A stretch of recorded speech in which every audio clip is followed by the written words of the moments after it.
ফের বাংলায় সক্রিয় মৌসুমি অক্ষরেখা। শনিবার দক্ষিণবঙ্গের সব জেলাতে বৃষ্টির সম্ভাবনা রয়েছে। বজ্রবিদ্যুৎ সহ হালকা থেকে মাঝারি বৃষ্টি দুই মেদিনীপুর, বাঁকুড়া, বীরভূম, পুরুলিয়ার বেশ কিছু জায়গায় বৃষ্টির সম্ভাবনা রয়েছে, এমনটাই জানিয়েছে আবহাওয়া দপ্তর।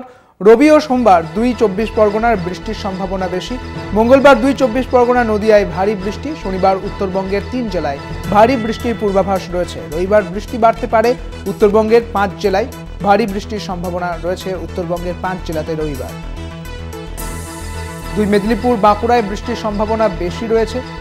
অন্যদিকে রবিবারে উত্তরবঙ্গের ৫ জেলাতে ভারী বৃষ্টি, ৩ জেলাতে ভারী বৃষ্টিপাতের পূর্বাভাস রয়েছে এবং বৃষ্টি বাড়তে পারে উত্তরবঙ্গের ৩ জেলাতে। মঙ্গলবার ২ পরগনাতেও ভারী বৃষ্টির সম্ভাবনা রয়েছে।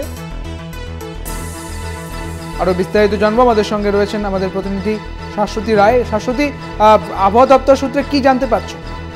দেখো, আবারও কিন্তু বঙ্গের উপর সক্রিয় আর জেরে বৃষ্টি জারি থাকবে আগামী মঙ্গলবার পর্যন্ত দক্ষিণবঙ্গের ক্ষেত্রে, এবং এই বৃষ্টিপাতের যে প্রভাব তা কিন্তু দক্ষিণবঙ্গে পড়তে শুরু করবে বলে জানাচ্ছে আলিপুর আবহাওয়া দপ্তর।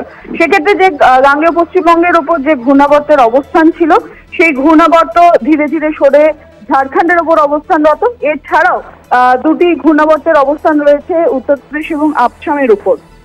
অর্থাৎ দক্ষিণবঙ্গে শনিবার সব জেলাতেই বৃষ্টি শুরু হবে। বেশিরভাগ জেলাতেই বজ্রবিদ্যুৎ সহ মাঝারি বৃষ্টির সম্ভাবনা। পূর্ব এবং পশ্চিম মেদিনীপুর, ঝাড়গ্রাম, পুরুলিয়া, বাঁকুড়া, দুই বর্ধমান, বীরভূম এবং মুর্শিদাবাদ এই জেলাগুলিতে বৃষ্টির পরিমাণ অনেকটা বেশি থাকবে। উত্তরবঙ্গেও জারি রয়েছে ভারী বৃষ্টির পূর্বাভাস। সেক্ষেত্রে উত্তরবঙ্গের ৩ জেলা আলিপুরদুয়ার, জলপাইগুড়ি এবং কোচবিহার, এই ৩ জেলায় ভারী বৃষ্টি হবে বলে জানাচ্ছে হাওয়া অফিস। সুদীপ্ত, বেশ, অনেক ধন্যবাদ তোমাকে। আমাদের সঙ্গে ছিলেন আমাদের প্রতিনিধি শাশ্বতী রায়।